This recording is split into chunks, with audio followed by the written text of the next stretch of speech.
జయ శుభకర వినాయక శ్రీకాణి భాగవర సిద్ధి వినాయక. నమస్కారం. ప్రేక్షకులందరికీ శుభోదయం. ఈనాటి శుభయోగం శీర్షికన బుధవారం సందర్భంగా బృహస్పతి సంహితలో గణేష పురాణంలో ప్రామాణికంగా చెప్పబడిన గణేష దీక్షను ఎలాంటి విధి విధానాలతో నిర్వహించాలో, తద్వారా ఎలాంటి ప్రయోజనాలు సిద్ధింపజేసుకోవచ్చో పరిశీలిద్దాం.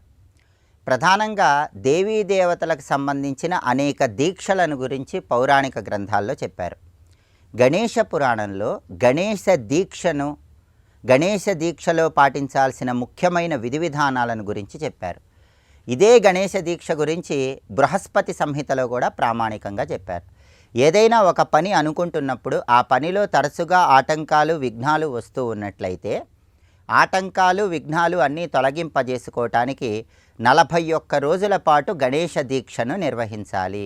లేదా గణేష పురాణంలో బృహస్పతి సంహితలో చెప్పబడిన విధంగా శుక్లపక్షంలో వచ్చే చవితి తిథి నుంచి మళ్ళీ తర్వాతి నెలలో శుక్లపక్షంలో వచ్చే చవితి వరకు 30 రోజుల పాటు గణేష దీక్ష పాటించాలి.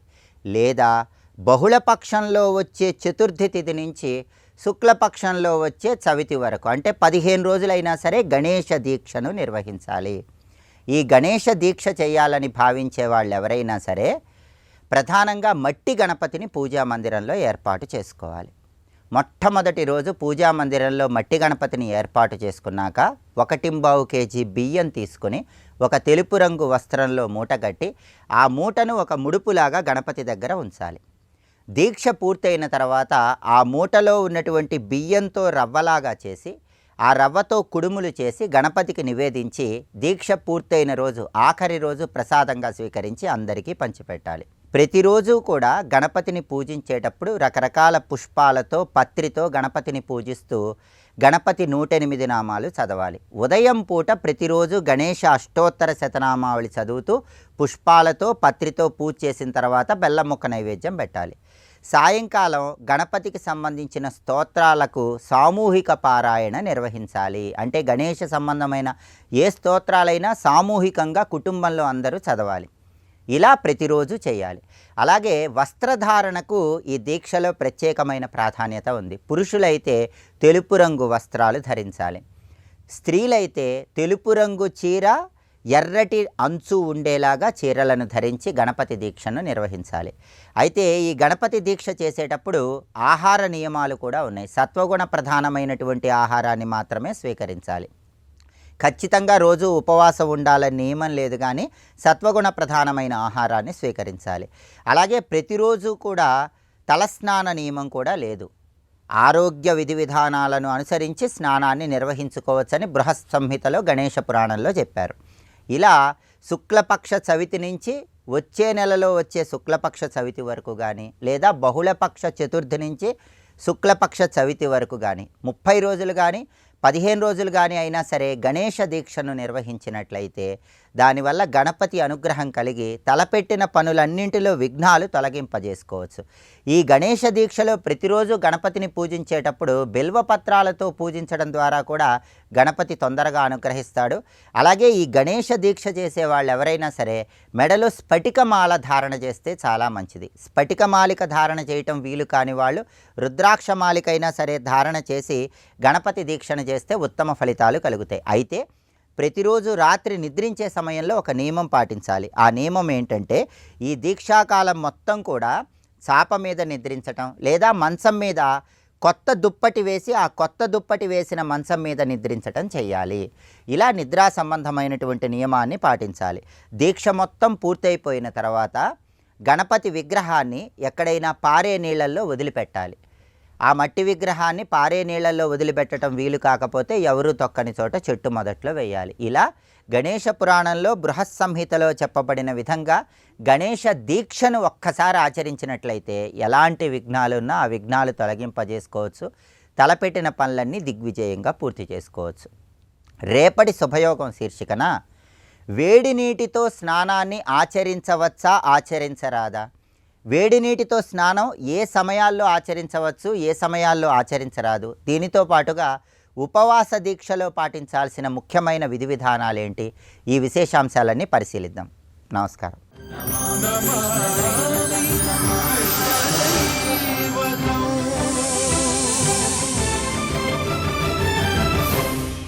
వాళ్ళు రమాయా మధుమాధవ్యా విరజాయాస్తథైవ చ లలితాయా విశాఖాయా మాయాయుధో భవిష్యతి.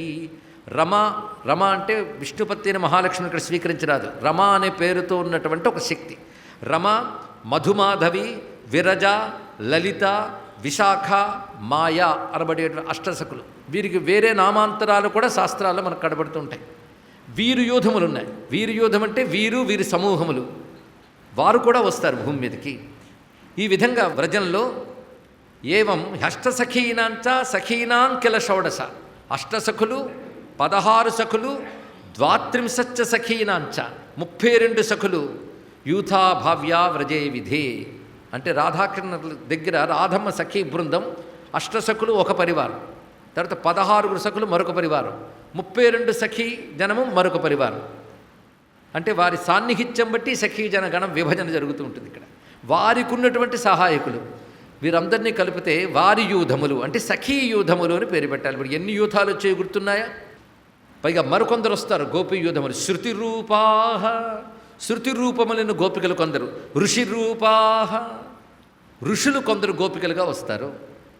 మైథిలాహ, మిథిలా నగర వాసులు కొంతమంది, కౌశలాస్తథా, కోసల దేశవాసులు కొంతమంది, అయోధ్యాపురవాసిన్య, అయోధ్యాపురవాసులు నేను గోపికలు కొంతమంది, యజ్ఞసీతాహ, యజ్ఞసీతలు కొంతమంది, పులిందకాహ, పులిందకులు ఆటవికులైనటువంటి వారు కొంతమంది, యాసాం మయా వరోదత్తు పూర్వే యుగే యుగే.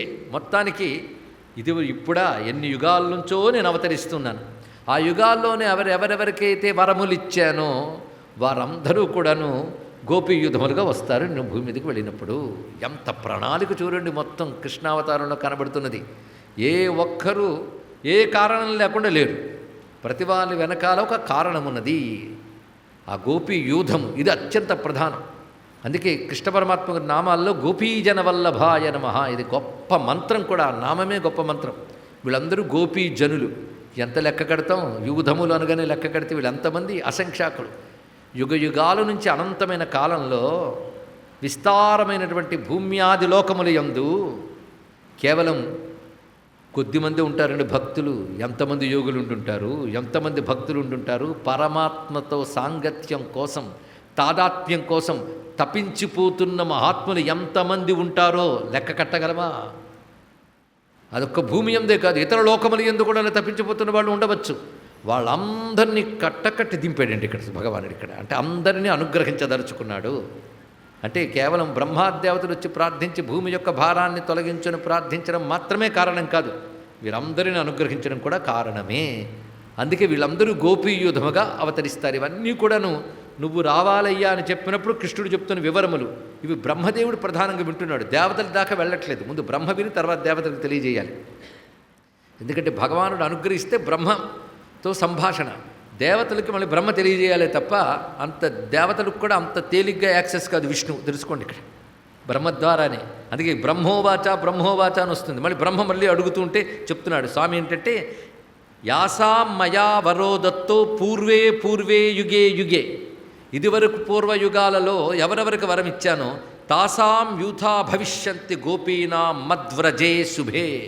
శుభమైన నా వ్రజమునందు, వ్రజము అంటే గోకులము. వ్రజ శబ్దానికి కూడా అర్థం ఏంటంటే ఒకచోట స్థిరమని కాకుండా సంచరిస్తూ ఉన్నటువంటి సమూహాన్ని వ్రజము అంటారు ఇక్కడ.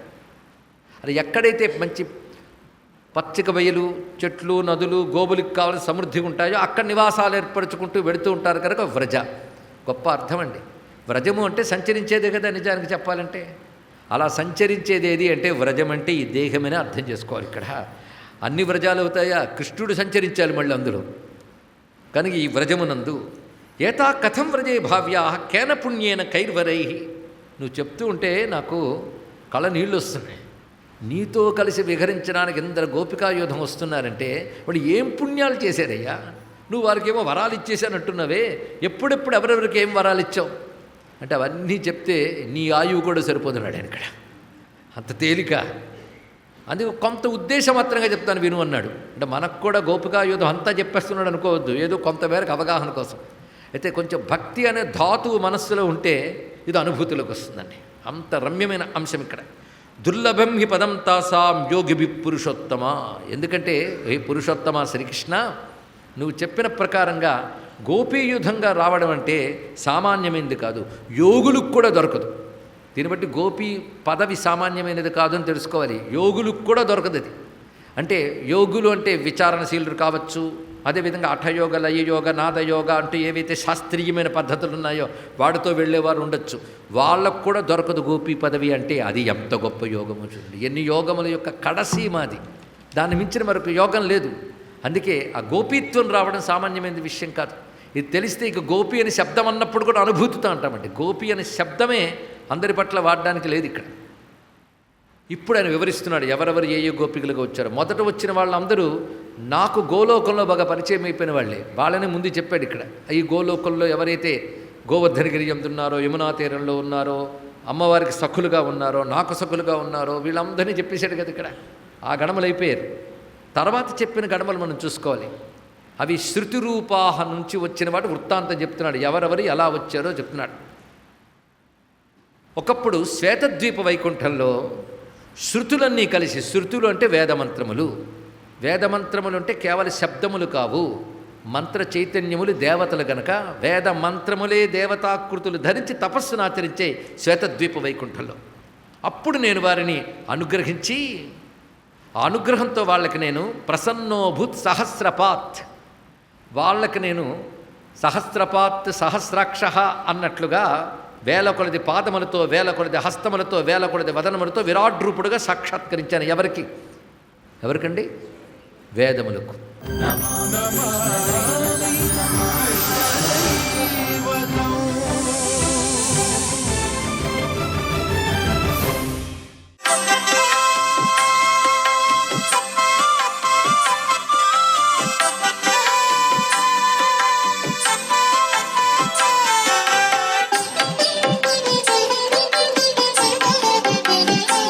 శ్రీ మహాగణాధిపతయే నమః. ఓం నమః శివాయ. శ్రీమాత్రే నమః. స్థితిపతి అయినటువంటి గణేశుని బుధవారం నాడు వివిధ విధానాలుగా గనక పూజ చేసినట్లయితే సర్వాభీష్టాలు కూడాను సిద్ధిస్తాయి అంటోంది శాస్త్రం.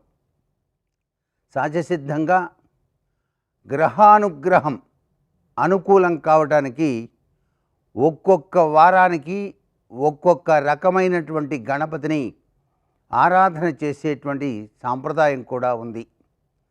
సహసిద్ధంగా ఆదివారం అనేటప్పటికల్లా కెంపుతో చేసినటువంటి గణపతిని, సోమవారం నాడు ముత్యంతో చేసిన గణపతిని, మంగళవారం నాడు పగడంతో చేసిన గణపతిని, బుధవారం నాడు పచ్చతో చేసిన గణపతిని, గురువారం నాడు కనకపుష్యరాగంతో చేసిన గణపతిని, శుక్రవారం నాడు వజ్రంతో చేసిన గణపతిని, శనివారం నాడు నలుపు రంగు రాయి కలిగినటువంటి గణపతిని, ఈ విధంగా గనక ఎవరైతే వారి వారి గ్రహాల అనుగ్రహం కోసం తప్పనిసరిగా గణపతిని ప్రతినిత్యం కూడాను పూజ గనక చేసినట్లయితే ఆయా గ్రహాల యొక్క ప్రభావం నుంచి సంభవించేటువంటి ఉపద్రవాల నుంచి మానవుణ్ణి బయటపడవేసి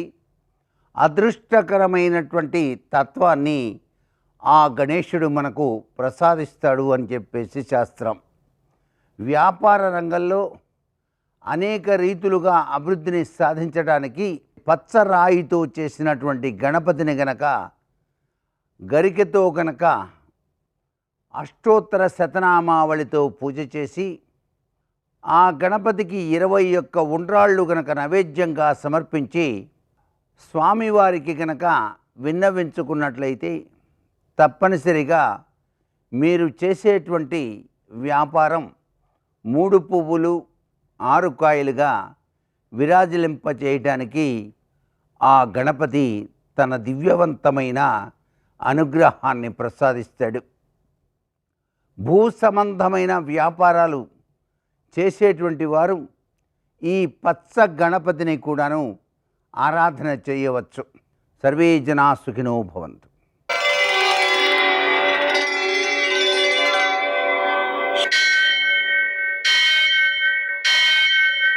सहस्रशीर्षं देवं विश्वाक्षं विश्वशम्भुवं विश्वं नारायणं देवमक्षरं परमं पदं विश्वतः परमां नित्यं विश्वं नारायणगुं हरिं विश्वमेवेदं पुरुषस्तद्विश्वमुपजीवति पतिं विश्वस्यात्मेश्वरं शाश्वतं शिवमच्युतं नारायणं महाज्ञेयं विश्वात्मानं परायणम् सूर्यशौर्यमथेन्दुरिन्द्रपदवी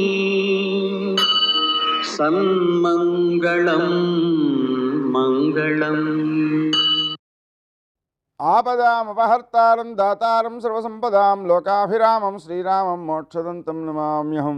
నేటి కాలమాన విశేషాలను గమనిద్దాం. స్వస్తి శ్రీ చాంద్రమానం విశ్వావసనామ సంవత్సరం ఉత్తరాయణం శిశిర ఋతువు ఫాల్గుణ మాసం కృష్ణపక్షం బుధవారం. సూర్యోదయం 6:36 సూర్యాస్తమయం 6:20 తిథి పాడ్యమి సాయంకాలం 4:52 వరకు. నక్షత్రం పుబ్బ ఉదయం 7:39 వరకు. వర్జం మధ్యాహ్నం 3:03 నుంచి 4:42 వరకు. దుర్ముహూర్తం మధ్యాహ్నం 12:05 నుంచి 12:51 వరకు. అమృతకాలం రాత్రి 12:55 నుంచి 2:33 వరకు. రాహుకాలం బుధవారం కాబట్టి మధ్యాహ్నం 12 నుంచి 1:30 వరకు. అష్టగౌర్కరీత్యా శుభప్రదమైన సమయం ఉదయం 11:10. నేటి విశేషం బుధవారం. బుధవారం సందర్భంగా మనం హయగ్రీవుణ్ణి పూజించుకోవడం మంచిది. పిల్లల చేత హయగ్రీవ ఆరాధన చేయించడం, హయగ్రీవ స్తోత్రాలు పఠింపజేయడం. హయగ్రీవం అని ఒక పిండి వంట, అదేమిటి పెసలతో చేసిన పాయసం అన్నమాట. ఆ పాయసాన్ని నివేదన చేయడం, దాన్ని ప్రసాదంగా స్వీకరించడం, దీనివలన జ్ఞాపక శక్తి, సమయానికి స్ఫురించేటువంటి శక్తి పెరుగుతాయి. అలాగని శ్రీరామచంద్రునికి సంబంధించి బాలరామాయణం పారాయణ చేసుకోవడం ద్వారా పిల్లల్లో సద్గుణాలు అలవడతాయి. సమాజ శ్రేయస్సుకు ఉపకరించేటువంటి వ్యక్తులుగా వాళ్ళు తయారవుతారు. బుధవారానికి ఉన్న ప్రత్యేకత ఏమంటే ఈరోజు అప్పులు చేయకూడదండి, అప్పులు ఇవ్వకూడదు. ధన ప్రయోగం అంటే పెట్టుబడులు పెట్టడం కానీ, ఏదైనా వస్తువులు కొనడం కానీ, వీటికి కొంచెం దూరంగా ఉండడం మంచిది. వీలైనంత వరకు డబ్బు ఖర్చు పెట్టకూడదు అన్నమాట ఈరోజు. ఒకవేళ అప్పిస్తే తిరిగి రావడం కష్టమైపోతుంది. అలాగనే బుధవారం రోజున ప్రయాణం కూడా నిషేధించారు. ముఖ్యంగా అమ్మాయిని అత్తవారింటికి పంపించడానికి బుధవారాన్ని నిషేధించారు. లోకంలో శుక్రవారం పనికిరాదు, మంగళవారం పనికిరాదు అనేది వాడుకలో ఉంది, కానీ బుధవారం నిషిద్ధంగా శాస్త్రంలో కనిపిస్తోంది. నేటి ఆణిముత్యాలు.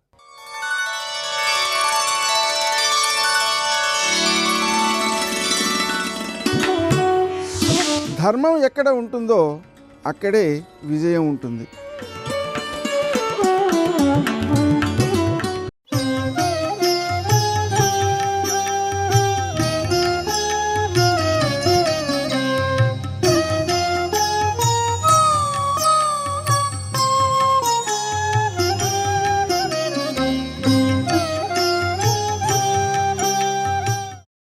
పూచిన మోదుగు చెట్టు ఎలా ఉంటుందో అలా కొట్టాడు అర్జునుడిని భీష్ముడు. భీష్ముడు ధనస్సు పట్టుకుని ఉండగా ఎవరు నిగ్రహించలేరు. స్వచ్ఛంద వరం ఉన్నవాడు, మహానుభావుడు. ఒంటి నిండా నెత్తురే. కృష్ణ పరమాత్మ అట్నుంచి పడుతున్న ఈ బాణాలు ఇట్నుంచి వెళ్ళటం లేదు. ఎందుకని వెనక్కి తిరిగి చూశాడు. ఒళ్ళంతా నెత్తుటి వరద కింద ఉన్నాడు అర్జునుడు. భీష్ముడు మధ్యందిన మార్తాండుళ్ళ ఉన్నాడు. తాను సారథ్యం చేస్తుండగా, తను ఎదట ఉండగా తనని నమ్ముకున్న వాడిని కొట్టేస్తున్నాడు. అంతే, తన ప్రతిజ్ఞ వదిలిపెట్టేశాడు. భీష్ముడే స్తోత్రం చేశాడు భాగవతంలో.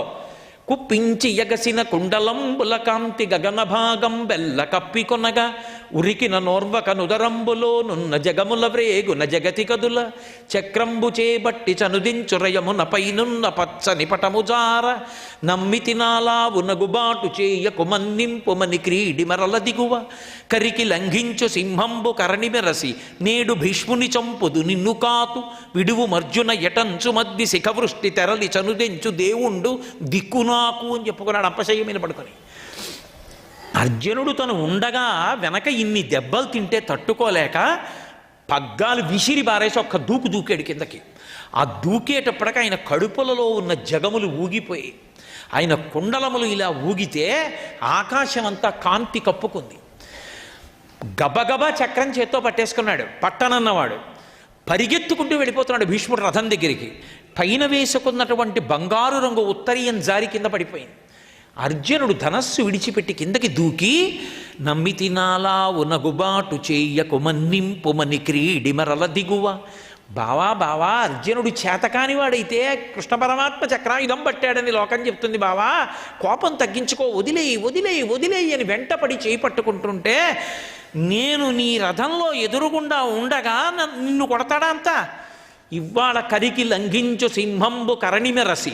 ఏనుగు కుంభస్థలం మీదకి దూకి సింహం ఎలా తన పంజాతో కొట్టి ముత్యాలు చిందరవందర చేస్తుందో అలా నా చక్రధారలతో భీష్ముడి కుత్తుక కత్తిరిస్తా. ఏమనుకుంటున్నాడో, స్వచ్ఛంద మరణం వరం ఉందనుకుంటున్నాడేమో. చంపేస్తాను భీష్ముడిని పరిగెత్తుకొచ్చాడే. తన భక్తుడి కోసం తన ప్రతిజ్ఞ కూడా మరిచిపోయి చక్రాయుధం పట్టుకుని ఆ మీదకు వచ్చేసిన కృష్ణుడున్నాడే, ఆయన పరమ భక్త లోలుడు. భక్తులంటే వెంటబడతాడు. ఆ కృష్ణుడు నాకు దిక్కని చెప్పుకున్నాడు భీష్మాచార్యుల వారు. అంత భక్త పరతంత్రత కలిగినటువంటి వాడు. అటువంటి మహానుభావుడు కనుకనే కురుక్షేత్ర సంగ్రామం అంతా అయిపోయిన తర్వాత రథంలో వెళ్ళి అర్జునుడిని పిలిచి, అర్జున నీ సామాన్ ఏముందో తీసుకుని కిందకి దిగిపో అన్నాడు. దిగిపోయాడు. దూరంగా వెళ్ళి నించో అన్నాడు. ఏం బావా అన్నాడు. చెప్తానులే వెళ్ళి అన్నాడు. అన్నీ తీసుకుని దూరంగా వెళ్ళిపోయాడు. హనుమని పిలిచి మీరు ఇంకా నిష్క్రమించండి అన్నాడు. హనుమ వెళ్ళిపోయారు. ఒక్కసారి రథంలోంచి కుప్పించి ఒక్క దూకంత దూరం దూకాడు. ఆయన రథంలోంచి దూకేశాడు. భగ్గున కాలిపోయింది రథం. ఆశ్చర్యపోయాడు అర్జునుడు. బావా అదేమిటి రథం అలా కాలిపోయింది అన్నాడు. ఎప్పుడో కాలిపోయింది, ఇప్పుడు ఏమిటి? నీ గురువు ద్రోణాచార్యుల వారు, భీష్మాచార్యుల వారు, కర్ణుడు మొదలైనటువంటి వాళ్ళు వేసిన దివ్యమైన అస్త్రముల ధాటికి ఈ రథం కాలిపోయింది. నువ్వు కాలిపోతావని రథాన్ని ఆపాను నేనుండి. ఇప్పుడు కురుక్షేత్రం అయిపోయింది కనుక నేను దూకేసి రథం కాలిపోవడానికి అనుమతించాను, నిన్ను క్షేమంగా చూశాన్నాడు. మహానుభావులు. ఆయనే లేకపోతే అసలు నిజంగా పాండవులు ఎక్కడ నిలబడగలరా యుద్ధంలో? ఎంతటి దయాళువై ఎన్ని సందర్భాలలో ఆ పాండవుల్ని హక్కున చేర్చుకుని కాపాడుకున్నాడు. ఎన్ని విషయాలలో అలివి మీరినటువంటి మాటలు మాట్లాడి అక్కరలేని విషయాల జోలికెళ్ళి అర్జునుడు ప్రాణం మీదకి తెచ్చుకున్నాడు. సైంధవుడి విషయంలో తొందరపడి ప్రతిజ్ఞ చేసేశాడు, రేపు సూర్యాస్తమయం లోపల చంపేస్తానన్నాడు. పోనీ అక్కడతో ఊరుకున్నాడా? తన గాంధీవాన్ని ఎవరు తిడితే వాళ్ళని చంపేస్తానన్నాడు. ధర్మరాజు గారు పొరపాటున అర్జునుడి గాంధీవాన్ని నిందించాడని, నా గాంధీవాన్ని నిందించిన వాళ్ళని చంపుతానని ప్రతిజ్ఞ చేశాను, ధర్మరాజుని చంపేస్తానన్నాడు. ధర్మరాజుని చంపేస్తే ఇంకా యుద్ధం ఎందుకు? ఎలా ఈ సమస్య నుంచి పైకి రావడం? నేనన్నా చచ్చిపోవాలి, ధర్మరాజునన్నా చంపేయాలన్నాడు. ఇద్దరిలో ఎవరు చచ్చిపోయినా ఇంకా యుద్ధం ఎందుకు? అప్పుడు కృష్ణ పరమాత్మ వచ్చి పెద్దవాళ్ళని చంపేయక్కర్లేదు, పెద్దవాళ్ళని వాళ్ళ ఎదురుగుండా నింద చేసినా, వాళ్ళ చాట్న నింద చేసినా వాళ్ళని చంపిన పాపమే వేస్తారు. కాబట్టి మీ అన్నయ్యని నిందించన్నాడు. ధర్మరాజును పట్టుకుని నిందించాడు. ఇప్పుడు చంపేసినట్టే పద అన్నాడు. అంతటి ధర్మాత్ముణ్ణి మా అన్నయ్యని తిట్టాను, ఇంకెందుకు చచ్చిపోతానన్నాడు. అమ్మ నాయనో మళ్ళీ చచ్చిపోతానంటే మా అన్నయ్యని తిట్టాను, ఇంకెందుకు చచ్చిపోతానన్నాడు. ఓ పని చేయి, తనని తాను పొగుడుకుంటే చచ్చిపోయినట్టే, అందుకు నిన్ను నువ్వు పొగిడేసుకో, నువ్వు చచ్చిపోయినట్టే అన్నాడు. అప్పుడు తనని తాను పొగుడుకున్నాడు, అప్పుడు బతికాడు. ఇన్ని సందర్భాలలో మీరు మహాభారతం చదివితే కృష్ణ పరమాత్మ ఉన్నారు కాబట్టి నిలబడ్డారు పాండవులు. సర్వం శ్రీ ఉమామహేశ్వర పరబ్రహ్మార్పణమస్తు. స్వస్తి.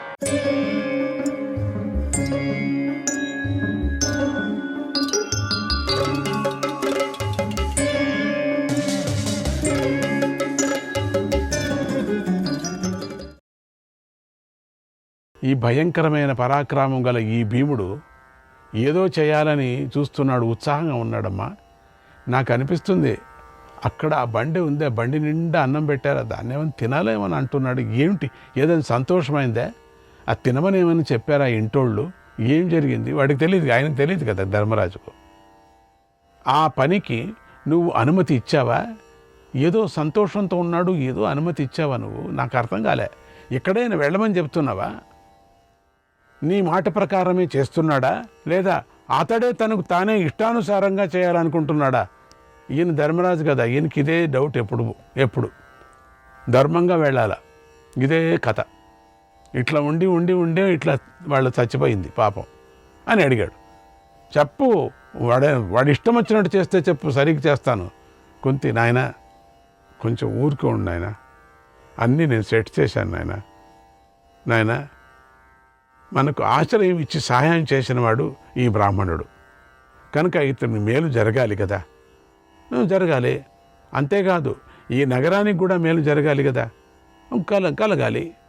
ఈ రాక్షసు నుండి విముక్తి కలగాలి కదా, ఎవడో ఒక ఏంటి ఏ రాక్షసుడు? కథ అంతా చెప్పింది.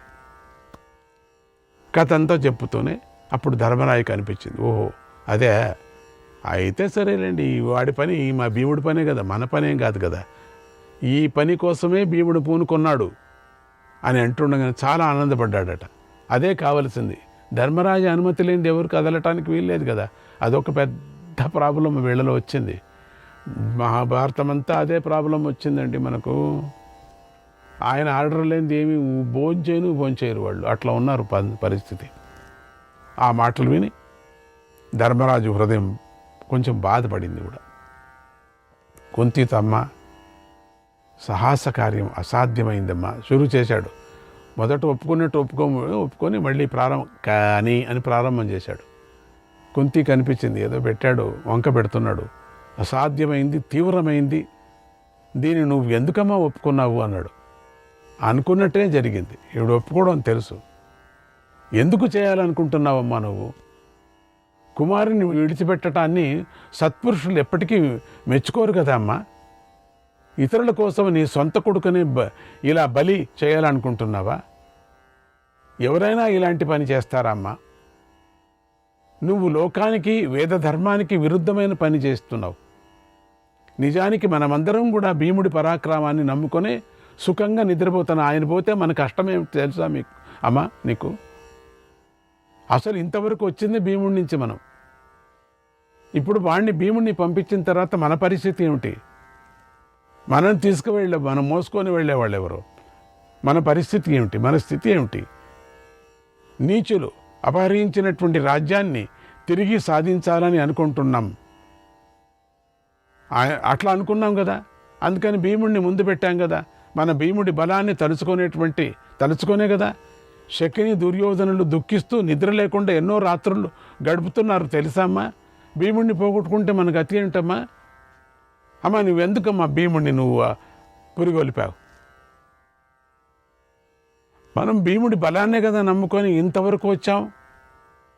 ధృతరాష్ట్ర కుమారులను సంహరించి సంపదలను పొందాలనుకుంటున్నాం కదమ్మా. మన కథంతా తారుమారైపోతుంది. ఈ భూమిని తిరిగి పొందాలనుకుంటున్నాం కదమ్మా. ఇంత పెద్ద లక్ష్యం ఇస్తారా అనుకోలేదు ఈవిడ. అటువంటి ఈ భీముడిని గురించి నువ్వు ఏం ఆలోచించావు?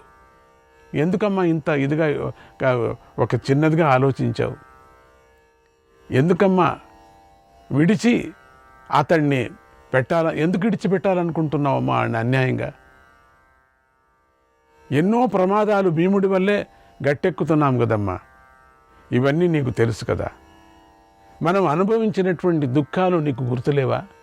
ఇక ముందు ఎంత దుఃఖాలు అనుభవించాలో తెలీదు. దుఃఖాలతో పాటు నీ బుద్ధి కూడా నశించిపోయిందా? ఇప్పుడే ఇంకా ప్రారంభమైంది మంది. మొదటి పేజీకి వచ్చాం దుఃఖం అనేది. ఇన్ని ఎన్ని పేజీలు ఉన్నాయో మనకి దుఃఖం అనేది అని భీముడి మీద ప్రేమతో తల్లిని అడిగాడు, కంటిలో నీళ్లు పెట్టుకుంటూ ధర్మరాజు. ధర్మరాజుకి అంత ప్రేమ భీముడంటే. అప్పుడు చెప్తుంది కుంతి చెప్తుంది, నాయనా నువ్వు భీముడి గురించి చింతించకు, బాధపడకు. నేను ఈ సాహసాన్ని తెలివి తక్కువతనంతో చేయలేదు. నాకు బుద్ధి పాడే చేయలేదు. నేను బుద్ధితోనే చేశాను. ఇన్నాళ్ళుగా మనం ఈ బ్రాహ్మణుని ఇంట్లో చాలా కాలం ఉండి సుఖంగా ఉన్నాం కదా, హాయిగా బ్రతుకుతున్నాం కదా. దుర్యోధనాదులకు తెలియకోకుండా క్రోధాలు అతీతంగా గౌరవంగా జీవిస్తున్నాం కదా. క్రోధాదులకు అన్నీ తాపస్విలాగా ఉన్నాం హాయిగా ఇక్కడ. ఈ ఇల్లు మనకు ఎంతగా దాపరించిందో బాగుంది మనకు. ఇది ఈ ఇంటి వారు మనకు చేసినటువంటి ఉపకారం కదా నాయన. ఈ ఉపకారానికి నేను ప్రత్యుపకారం చేసి రుణ విముక్తులం కావాలని ఒక ఉపాయాన్ని ఆలోచించాను, నిర్ణయించాను. అందుకే సాహస కార్యం చేయాలనుకున్నాను. నేనంతే ఇంక తీర్మానం చేశాను. తనకు చేసిన ఉపకారం నశించిపోకుండా మరిచిపోకుండా చూసుకునేవాడే మనుష్యుడు. మనం మనుష్యులుగా ఉండాలా. ఏంటి మనం ఇప్పుడు వాళ్ళ కష్టం వచ్చిందని మూట కట్టుకొని వెళ్ళమంటావా? బాగుందే అని చెప్పే పని. అన్ని సందర్భాల్లో నీ మాట విన్నాను ధర్మరాయ. ఇప్పుడు నేను విన్ను. గుర్తుంచుకునేలాగా మంచి శాశ్వతమైనటువంటి ఉపకారం చేసిన వాడే నిజమైన మానవుడు అవుతాడు. మనం నిజమైన మానవుడు కావాలా. యావచ్చ కుర్యాదన్యోస్య కుర్యాద్ బహుగుణం తతః. ఉపకారాన్ని పొందినవాడు దానికి ఎన్నో రేట్ల ప్రత్యుపకారం చేయాలి. నాకు భీముడి పరాక్రమం ఎలాంటిదో నాకు తెలుసు. ఊరికే మాట్లాడుతున్నావు, నీకు కూడా తెలుసు. లక్క ఇంటిలో భీముడు చేసినటువంటి గొప్ప పని తెలుసు. కళ్ళ ముందు హిడంబుడిని చంపినటువంటి భీముడి బలము నాకు తెలుసు. నీకేం తెలీదా? ఈ కారణాల వల్ల నాకు భీముడి మీద విశ్వాసం బాగా ఏర్పడింది, నమ్మకం కూడా కలిగింది. భీముడి యొక్క బాహుబలం చాలా గొప్పది. చూడు, భీముడు 10,000 ఏనుగుల బలం గలవాడు కనుకనే బలవంతుడైన. అందుకే కదా చూడు ఇప్పుడు ఎట్లా రెడీగా ఉండిపోయాడు. చూడు, శరీరం అంతా ఎంత ఉబ్బుకుందు, పెద్దగా అయిపోయాడు. చూడు, కనుకనే బలవంతుడైనటువంటి భీముడు మిమ్మల్ని అందరినీ కాలిపోతున్నటువంటి లక్క ఇంట్లో నుంచి మోసుకొని బయటకు తీసుకొని వచ్చాడు. తెలీదా నీకు? బలంలో భీముడికి సాటి అయిన వాడు లేనే లేడు. యుద్ధంలో సాక్షాత్ ఇంద్రుడే వచ్చినా కూడా భీముడు ఎదిరిస్తాడు. నాకు తెలుసు అంతటి సమర్థుడు భీముడు. పసికందుగా ఉన్నప్పుడు జ్ఞాపకం చేసుకో. ఆ రోజుల్లో ఒకసారి నా ఒడి నుండి జారి పర్వతం మీద పడిపోయాడు. అప్పుడు భీముడు శరీరం యొక్క బరువు క్రింద ఉన్నటువంటి బండరాళ్ళన్నీ పిండి అయిపోయాయి, బండరాళ్ళన్నీ కూడా. ఈ విషయం నాకు ఇంకా బాగా గుర్తు ఉంది. అప్పుడు భీముడికి చిన్న గాయం కూడా కాలేదు. వీడు క్రింద పడి కిలకిలా నవ్వాడు. ఇన్ని కారణాలను నేను దృష్టిలో ఉంచుకొని భీముడి బలాన్ని అంచనా వేసుకొని బ్రాహ్మణుని రక్షించటానికి అంగీకరించాను. భీముడి బలాన్ని అంచనా వేసుకొని బ్రాహ్మణుని రక్షించటానికి అంగీకరించాను. అంతే నేను చేసింది. బ్రాహ్మణుడికి ప్రత్యుపకారం చేయాలని నిర్ణయించుకున్నాను. నా నిర్ణయం నేను మార్చుకోలేదు. నేదం లోభాన్న చాజ్ఞానాత్ నచ మోహాద్వినిశ్చితం బుద్ధిపూర్వం తు ధర్మస్య వ్యవసాయః కృతో మయా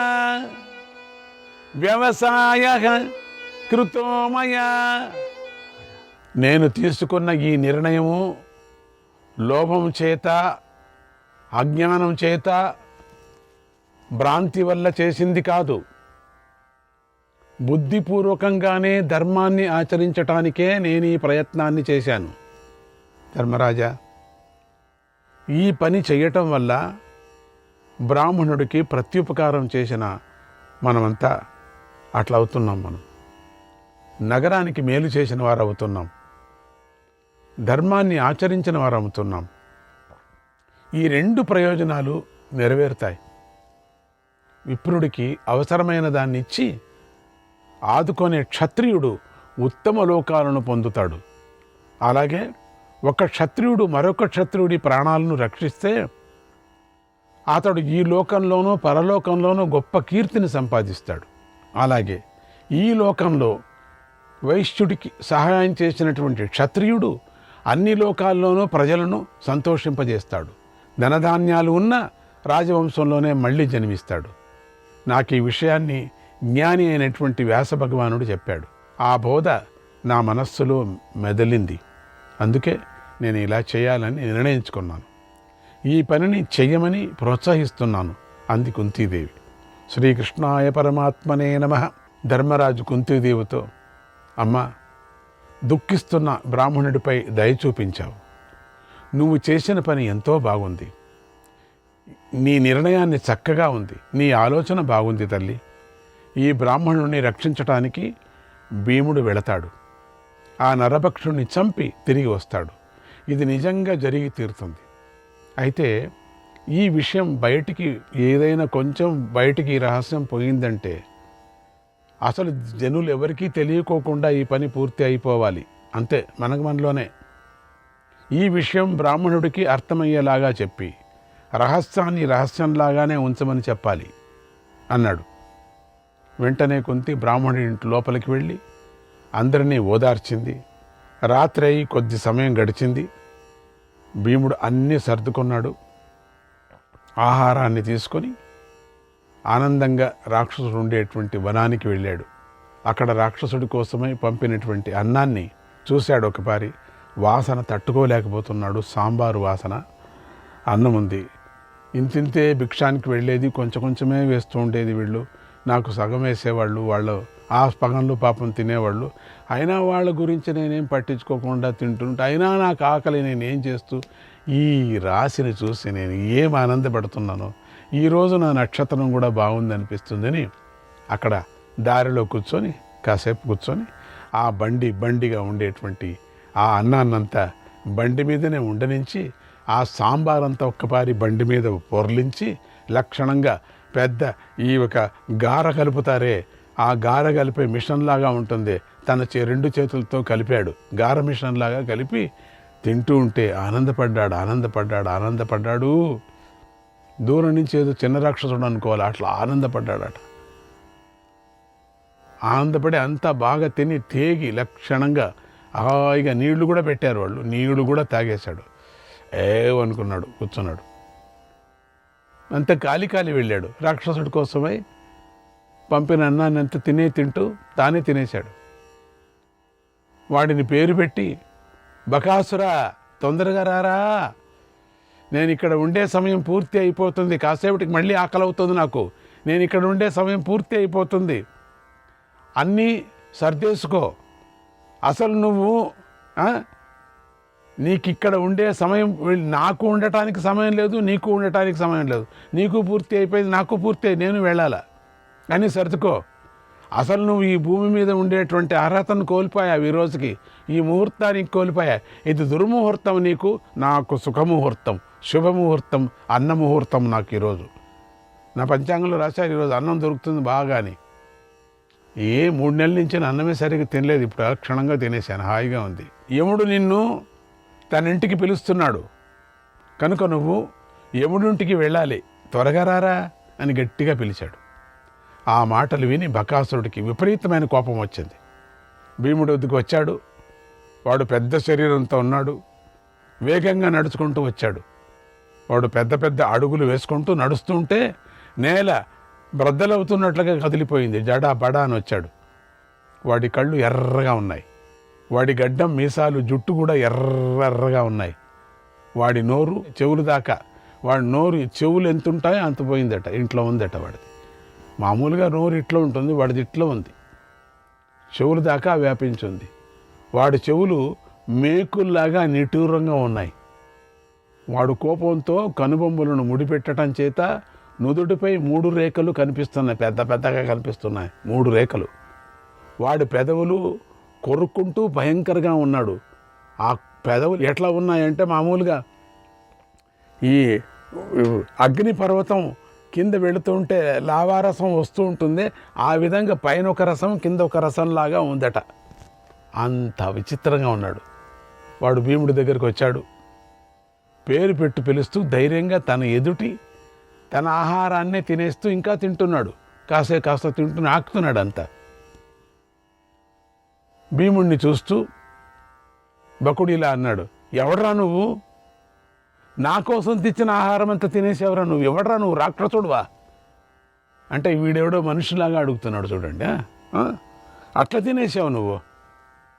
ఎవడ్రా నువ్వు? నా కోసం తెచ్చిన ఆహారం రాది, అది ఇక్కడికి వచ్చి ఇక్కడ తింటున్నావురా, ఏమిట్రా ఇది? అంతా మొత్తం తినేసి నాకుతున్నావు ఏమిట్రా? నా అన్నాన్ని నా ఎదుటే తింటున్నావు కదరా నువ్వు? ఎంత ధైర్యం రా నీకు, ఎంత పొగురురా నీకు? ఆ చిన్న బండిలోది ఇప్పుడు తీసుకొని తింటున్నావురా నువ్వు? ఇప్పుడే నీ పొగరును దింపుతా, నీ ఎముకలు విరిచేస్తా, నిన్ను కరకర నమిలేస్తా, నా ఆహారం కూడా నీ పొట్టలో ఉంది కదా అట్లే తినేస్తా నేను, బాగుంటుంది. నిన్ను తింటే రెండు తిన్నట్టు అవుతుంది. నా బదులుగా నువ్వే యముడింటికి వెళ్ళు, ఏంట్రా నీ పొట్ట అట్లా ఉంది అని భీముడికి వాడి మాటలు పట్టించుకోలేదు. శాంతంగా బకుడిని చూసి పక్కపక్క ఒక పరి నవ్వి తృప్తిగా భోజనం చేయసాగాడు. ఇంకా కాస్త ఉంది, చేస్తున్నాడు, తింటున్నాడు. ఈ నిర్లక్ష్యాన్ని చూసి రాక్షసుడికి కడుపు మండిపోయింది, భరించలేకపోయాడు. ఉండిన సాంబారంతా తినేశాడు, కూరలన్నీ తినేశాడు. భయంకరంగా గర్జించాడు ఒక్కసారి. ఆకలి అవుతూ ఉన్నది నాకన్ను, నువ్వు తినే నా ఎదురు నువ్వు తింటున్నావురా, అయ్యో. రెండు చేతులు పైకెత్తాడు భీముడి మీదకు. తింటూనే ఉన్నాడు, నాకుతూనే ఉన్నాడు. వీడికి అస్సలే పట్టించుకోకుండా తింటున్నాడు. ఇంకొక బండి ఉండింది, ఆ బండి వేసుకొని తింటున్నాడు. పరిగెత్తుకొని వచ్చాడు ఒక్కపారి మీదికి. అయినా భీముడు కంగారు పడలేదు, తింటూనే ఉన్నాడు. తినటం ఆపలేదు. అని కూరలు తింటున్నాడు. ఇప్పుడు కూరలు వదిలేశాడు కదా, ఇప్పుడు కూరలు తింటున్నారు. పెద్ద పెద్ద పెద్ద పెద్ద కూరలు అవి అట్లట్లే వేసేశారు. గుమ్మడికాయ ఉంటే గుమ్మడికాయని అట్లే, గుమ్మడికాయ, సొరకాయ, బీరకాయ, కట్లకాయ, పొట్లకాయ, మిరపకాయ అన్నీ అట్లట్లే వేసేశారు. ఒకటి తరగలేదు, అన్నీ ఇంత లావుతోనే వేశారు. మునక్కాయలు, శనక్కాయలు, పునక్కాయలు అన్నీ అట్లే వేసేశారు. అట్లట్లే తింటున్నాడు. చాలా ఆనందం అయిపోయింది. అప్పుడు భీముడు అనుకున్నాడు, మా ఇంట్లో తరుగుతారు, ఇక్కడేం తరగట్టుకోకుండా పెద్ద పెద్ద గుమ్మడికాయలు, అబ్బోబ్బోబ్బోబ్బా అని వేసి ఆ గుమ్మడికాయని లటకా పటకా తిన్నాడు. ఎన్నో బండ్లు మరి పొటాటోస్ వేశారు. ఆ పొటాటోసు, టొమాటోసు ఇవన్నీ వేశారు. ఒకటే అవి, అది సాంబారు, సూపు ఒకటి తెలియటం లేదు. ఆయన తినిందే. వీడికేమో విపరీతంగా వాసన వస్తుంది, తట్టుకోలేకపోతున్నాడు వీడు బకాసురుడు.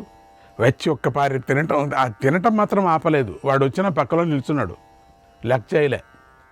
వాడు వచ్చింది కూడా లెక్క చేయలే, పరలే అనుకున్నాడు. రాక్షసుడు కోపాన్ని తట్టుకోలేకపోయాడు. వెనుక వైపు నుంచి వచ్చాడు ఒక్కపారి. పైకి ముందు వచ్చాడు, ఏమి పట్టించుకోలే. వెనక వచ్చాడు, రెండు చేతులు బిగించి భీముడు వీపు మీద గట్టిగా దడారని కొట్టాడు. ఆ దెబ్బకు భీముడు అబ్బా పట్టుకుండింది, అబ్బా పట్టు చలించింది, అబ్బా బాగా గుద్దాడు. దెబ్బకు భీముడు చలించలేదు, కొంచెం పట్టుకుందట వీపు, సరిపోయిందట. లటక్ అబ్బా అనుకో, చలించలేదు, కొద్దిగా కూడా కదలలేదు. రాక్షసుడి వైపు చూడలేదు కూడా, తినటం ఆపలేదు. భీముడి ప్రవర్తన చూసి రాక్షసుడికి పిచ్చెక్కినట్లయిపోయిందట. ఇదేంటి ఇంత పెద్ద గుద్దినా కూడా లటక్ అబ్బా సరిపోయింది అనుకున్నాడు. ఏం చేసినా చెట్టును పీకి భీముడిని కొట్టాలనిపించింది. వాడు చెట్టు కోసం పరిగెత్తాడు, తీసుకురావాలి కదా చెట్టు కోసం పరిగెత్తాడు. ఇంతలో భీముడి భోజనం అబ్బా పూర్తి, ఆ చిన్న బండి పూర్తి ముగించాడు. పెద్ద బండి ఎప్పుడో ముగించాడు, చిన్న బండిని కూడా ముగించాడు.